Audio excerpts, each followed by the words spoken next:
Nagigigil na nga ako dun. Dalawa na lang. Talaga yun. So, unang-una po ay papasalamat ako sa una sa Panginoon kasi kasama ako dito sa 68 batch. Sabi nga nila, most fortunate batch daw as of now. Tama po ba yun? Kasi yan, maraming blessings at yun, Pastor Jimmy at ganoon din sa management po, Pastor Rolly. Pastor Rolly po ay nakasama ko na siya noong Bacoor pa. Ako ay LE noon. Literature evangelist ako noon. Ang leader namin ay si Sir Edwin Gonzales. Kaya nagkaroon ng revival doon. Siya po yung speaker. Tapos yun, buong Bacoor district po ang umaattend. No? So, na-bless po ako dito sa ating ginawa. No? Kasi before po dito ay nagbabasa ako ng book na ang title ay Creation Health Discovery kay Dr. Des Caming. Napakaganda nung book na yon. It's parang new start din siya. Then doon ko na-realize. Nung ano po, Creation and Health Discovery. Okay. Creation and Health Discovery. Yun po, yung parang choice, rest, gano'n din po doon. So napakaganda nung book. Then sakto naman nag-message, tumawag si Pastor JB na may cleansing daw. Sabi ko, tama-tama ito. Kasi nagbabasa ako ng health book. Actually, hindi ako masyadong nagbabasa po ng health book, Pastor. Ang binabasa ko mga puro theological, mga ganon. Pero nung time na yon, nagbasa talaga ako ng health book. Malapit ko siyang matapos. Tapos sabi ko, ay blessing talaga itong cleansing na ito. And talagang na-amaze ako ay yung iba po ay ngayon lang lumabas yung yung sa gallstone. Yung sa akin ay second day pa lumabas na. Sabi ko, hindi ko alam na yun na pala yun. Sabi ko, hindi wala lumalabas sa akin. Pero naalala ko, dito nga pala, may lumabas sa mga maliliit na Sabi ko, advance yata yung yung akin Ngayon po wala. Doon lang yung second. Ngayon po ay mga tatlo. So, yun. Maganda po sa pakiramdam and prayerfully po ay talaga napakaganda i-practice natin mga kapatid yung ating health message. Kasi talagang nakita natin na nakaligtaan na rin talaga natin ito na isa pang buhay. No? So, yun po by God's grace, maraming challenges, pero sa tulong ng Panginoon ay magagawa po. Purihin at pasalamatan ng Panginoon, mapalad po tayo mga minamahal. At grabe, Panginoon, Pastor Gobi. At ang sabi po sa gospel ng sa Bible, study to show thyself approved unto God. So mga kapatid,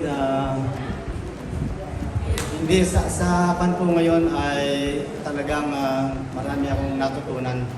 Dahil way back doon sa before pandemic mga kapatid, ay bukod sa naranasan po namin yung talagang pag-cleansing, pero sabi ko kulang yung first time namin dito ni Mrs.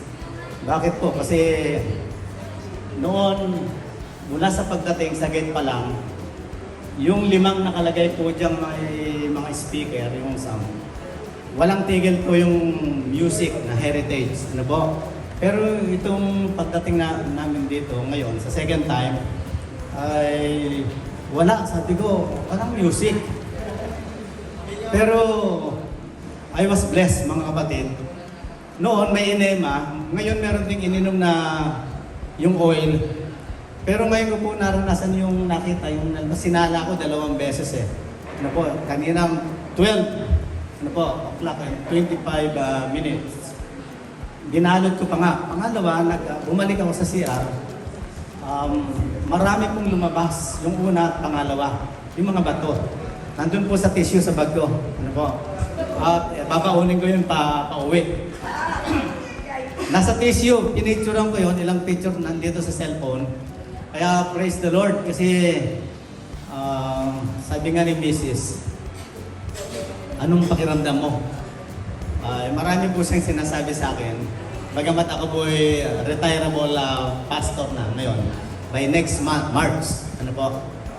Ano pakiramdam mo, Dad? Sabi ko, parang binata. Alam niyo po, ang sa akin, ang meaning noon, iba-iba yung siguro iniisip ni Mrs. Kaya, makaka-4, makaka-6 pa tayo.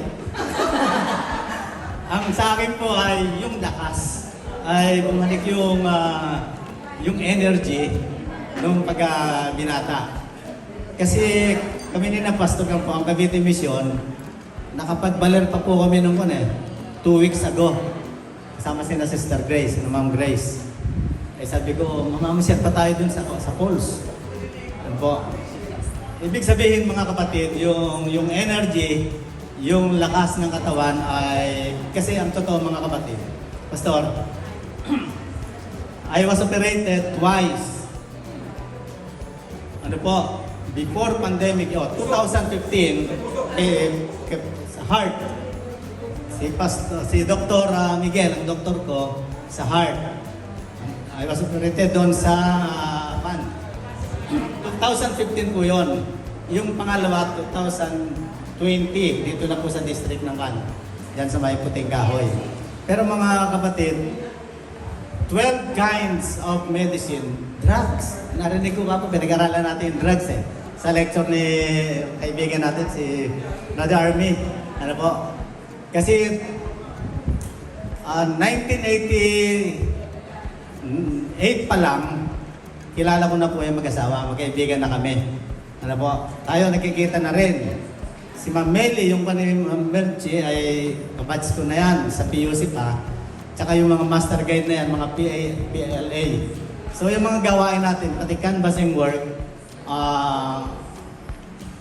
I was dyan, naka-join ako. Ano po? Na-experience ko yung lahat. Kaya kung ang experience at yung taong pag-uusapan, nagpapasalamat ako sa Panginoon, yung relationship na lang ang pinanatili ko kasi kilala po natin yung mga worker. Dito, nakatatlong punta na kami ni Mrs. Ang totoo mga kapatid, I'm thinking, pero I was decided na meron ako dito sa Bulsangan, lagi kong dala ito. Meron po akong mga lalagyan ng medicine. Di ba drugs po ito? Daily, iniinom ko po ay 6 kinds of medicine. Every day. Dati 12 kay Dr. Miguel.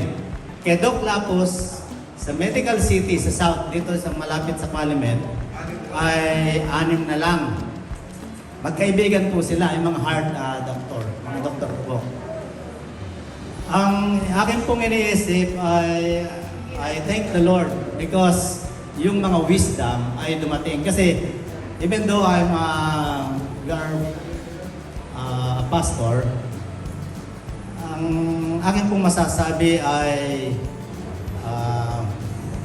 lalo pang panatilihin ng Panginoon, not only the Word of God, kundi yung mga spirit of prophecy. Kasi I was challenged na-challenge ako. Ang totoo po, ang sa Adventist, marami tayo, maging sa mga pastor na nandun na yung mga seminars, nandun na perfect 100% na almost yung doctrine, yung ating mga karanasan, yung mga seminars. Pero tamad po, isa po ako sa tamad na sa spirit of prophecy. Ano po? Tamad, and not all. Marami sa mga Adventist sa atin, maging sa mga pastor, Pastor Denya, na parang daig tayo ni Brother Army, Trapsi. Daig tayo talaga. Kasi panay sulat na yung spirit of prophecy niya, yung ating mga books ay, kaya ang inyong lingkod ay kulang sa spirit of prophecy. Kaya dito po sa gamot na aking dala, I'm thinking at nagiging decision ko na wag nang inumin, yun na lamang pong fruits, kasi makakagaling yan Number 1 namin vitamin ni Mrs. Prayer. Ano po? Yung Word of God at saka panalangin. Yun ang vitamins namin. Pero idinagdag to ng doktor, iniinom ko for mula noong 2015, ilang taon na ngayon, until now. So mga kapatid, magtataka yung aking mga anak. Kasi mga nasa medical line yun, RadTech, MedTech, may psychologist, dalawa po yung RadTech. Ano po, may mga trabaho sila at binibigyan nila ako ng budget na pambili ng medicine, ng maintenance. So mga kapatid, nag-iisip ako yung maintenance ko, ang Panginoon mag-sponsor sa akin. Ang maintenance ko, yung Word of God, plus pagsisikapan ko sa tulong ng Panginoon na lalo pang bigyan ng time yung mga writings ni Sister White. Actually, naririnig ko na yung ako yung pastor na kan, wala akong planong ko na debatihin kayo ni na Brother Gadiel. Wala rin akong planong pagalitan kayo. Pero yun pinag-iisipan ko, malaking tulong maging sa health ko. Yung mga natutunan ko, kaya sabi ko, pag-aaralan ko pa yung Spirit of Prophecy, mga books ni Sister White. Kaya nga nagbigay agad ako sa iyo ng USB. Kasi I'm planning na ipamuhay yung mga message, i-share sa family, sa mga anak namin. Hindi ko alam yung magiging comment nila. Tsaka yung food sa bahay namin, mas matindi po yung kasi decision ni Mrs. sa akin na siya talagang very supportive.